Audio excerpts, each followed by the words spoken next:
കാസർഗോഡ് കാണാതായ കസബ കടപ്പുറം സ്വദേശി ആദിത്യന്റെ മൃതദേഹം കണ്ടെത്തി. ഹാർബർ ഗേറ്റിന് സമീപം പുഴയിലാണ് മൃതദേഹം കണ്ടെത്തിയത്. മൃതദേഹത്തിൽ മർദ്ദനമേറ്റ പാടുകളുണ്ട്. ആദിത്യന്റെ ശരീരത്തിലുള്ള സ്വർണ്ണാഭരണങ്ങൾ കാണുന്നില്ലെന്ന് നാട്ടുകാർ പറയുന്നു. അർച്ചന രവീന്ദ്രൻ ഇപ്പോൾ സ്ഥലത്തുണ്ട്. അർച്ചന രവീന്ദ്രൻ, എന്താണ് ഈ സംഭവം? എപ്പോഴാണ് ഈ ആദിത്യനെ കാണാതായത്? എന്താണ് നാട്ടുകാർ സംശയിക്കുന്നത്? ഗുഡ് മോർണിംഗ് അർച്ചന. അരുൺ, ഇന്നലെ ഉച്ചയോടുകൂടി ഏകദേശം 12 മണിയോടുകൂടിയാണ് ആദിത്യനെ നാട്ടിൽ വെച്ച് കാണാതായത്. ആ ഭാഗത്തുള്ളവർ പറയുന്നതനുസരിച്ച് ഒരു ബൈക്കിൽ സഞ്ചരിച്ച് ആ ഭാഗത്തുകൂടെ പോയി, കടപ്പുറം ഭാഗത്തുകൂടെ പോയി എന്നുൾപ്പെടെയുള്ള കാര്യങ്ങളാണ് അവർ പറയുന്നത്.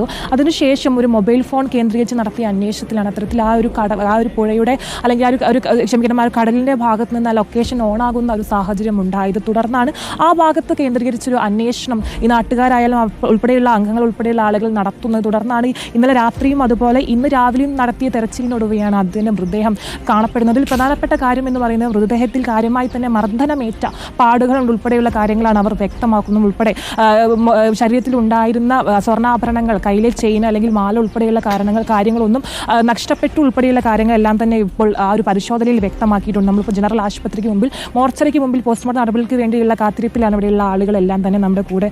ഇപ്പം ആദിത്യന്റെ സുഹൃത്തുക്കൾ ചേരുന്നുണ്ട്. എന്തായിരുന്നു സംഭവം? എപ്പോഴാണ് കാണാണ്ടായത്? ഇവൻ വീട്ടിൽ നിന്ന് ഇറങ്ങിയത് 11 മണിക്കാണ്. അടുത്തുള്ള വീട്ടിലെ CCTVയിൽ അത് വ്യക്തമാണ്.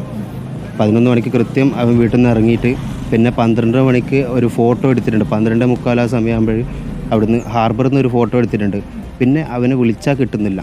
ഫോട്ടോ എടുത്തിട്ടുണ്ട് അവൻ സാധാരണ ഈ ഫോട്ടോ എടുക്കാറില്ല. അറ്റ്ലീസ്റ്റ് ഇവൻ നടന്നു പോകുന്നുണ്ടെങ്കിലും അങ്ങനെ ആരും ഫോട്ടോ എടുക്കാറില്ല. ഒരു സാധാരണ നമ്മൾ ഒന്നും റെയറായിട്ട് കണ്ടാൽ പോലും ഫോട്ടോ എടുക്കാറില്ല. പിന്നെ വെപ്രാളത്തിലെടുത്ത പോലെയാണ് ഫോട്ടോ കാണുന്നുള്ളത്. ഒരു കാൽ, പിന്നെ ഒരാളുടെ സൈഡ് ഫേസ്, പിന്നെ വേറൊരു കയ്യിലൊരു ചൂണ്ട വെക്കുന്നുള്ളവരാണ് ഫോട്ടോ എടുത്തത്. വെപ്രാളത്തിലെടുത്ത പോലെയാണ് തോന്നുന്നുള്ളത് അത്. പിന്നെ ഒരു കണ്ണിലൊക്കെ ഭയങ്കര മർദ്ദനേറ്റിട്ടുണ്ട് അവൻ്റെ. പിന്നെ സ്വർണ്ണാഭരണങ്ങളടക്കം, മോതിരം, പിന്നെ ബ്രേസ്ലെറ്റ്, പിന്നെ ഒരു സ്വർണ്ണാഭരണം, വെള്ളീൻ്റെ ഒരു മാല. നിങ്ങൾ എന്തെങ്കിലും ആരോപിക്കുന്നുണ്ടോ ആരെങ്കിലും? തീർച്ചയായും നമുക്കങ്ങനെ അവൻ ചെയ്യുന്ന ആളെയല്ല, നല്ലൊരു നീറ്റ് ആൻഡ് ക്ലീൻ ആളാണ്. അതേസമയം വേണ്ടത്ര വെള്ളവും ആ സമയത്ത് അവിടെ ഉണ്ടായിരുന്നില്ല. വെള്ളം വേണ്ടത്ര വെള്ളം ഉണ്ടായിരുന്നില്ല സാറില്ല. അവിടെ ഉണ്ടായിരുന്നൊരു ഇത്രയും വെള്ളം ഉണ്ടാവും. അവൻ മുങ്ങേണ്ട ഒരു സാധ്യത ഇല്ല അവിടെ. വലിയ സമയത്താണെങ്കിൽ മുട്ടുവരെ ഉണ്ടാവും. വേലിയാറ്റ സമയത്താണെങ്കിൽ ഇത് ചെസ്റ്റ് വരെ ഉണ്ടാവും. നമ്മളെ ആള് നീന്തുവോ? അത്യാവശ്യം നീന്തുന്ന ആളാണ്. മോഷണമാണോ കൊലപാതകത്തിന്റെ ഉദ്ദേശം? അങ്ങനെ സംശയിക്കുന്ന സുഹൃത്തുക്കൾ. ഇവന് ആത്മഹത്യ ചെയ്യാനുള്ള ധൈര്യമില്ല. അതാ നമ്മൾ ഫ്രണ്ട്സിന്റെ ഒപ്പം ഇരിക്കുന്നുണ്ടെങ്കിൽ ഒന്നും പറയില്ല. ഇങ്ങനത്തെ ഒന്നും ഒരു ധൈര്യമില്ലാത്ത ആളാണ്. ആ ഭാഗത്ത് എങ്ങനെ മോഷണം ഉൾപ്പെടെയുള്ള കാര്യങ്ങളൊക്കെ നടക്കുന്ന ഒരു ഏരിയ ആണ്? അല്ല. വൈരാഗ്യം അങ്ങനെ എന്തെങ്കിലും? അങ്ങനെയൊന്നുമില്ല. നീറ്റായിട്ട് സ്ട്രൈറ്റ് ഫോർവേഡ് ആണ് അവൻ. അങ്ങനെ ഒന്നുമില്ല.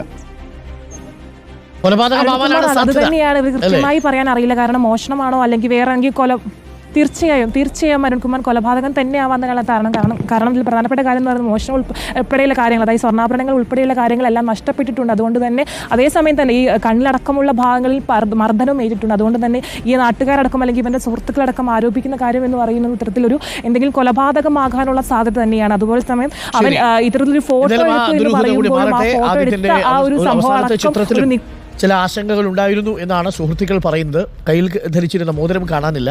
കണ്ണിൽ പുരികത്ത് പരിക്ക് പറ്റിയിട്ടുണ്ട്. അവിടെ മുങ്ങാനുള്ള വെള്ളവും ഉണ്ടായിരുന്നില്ല അവസാനത്തെ ആദിത്യനെ സ്പോട്ട് ചെയ്ത സ്ഥലത്ത് എന്നാണ് ഇപ്പോൾ സുഹൃത്തുക്കൾ പറയുന്നത്. അങ്ങനെയാണെങ്കിൽ അതിനു പിന്നിൽ പ്രവർത്തിച്ചത് ആരാണ്? എന്തായാലും അവരെ നിയമത്തിന് മുന്നിൽ കൊണ്ടുവരിക തന്നെ വേണം.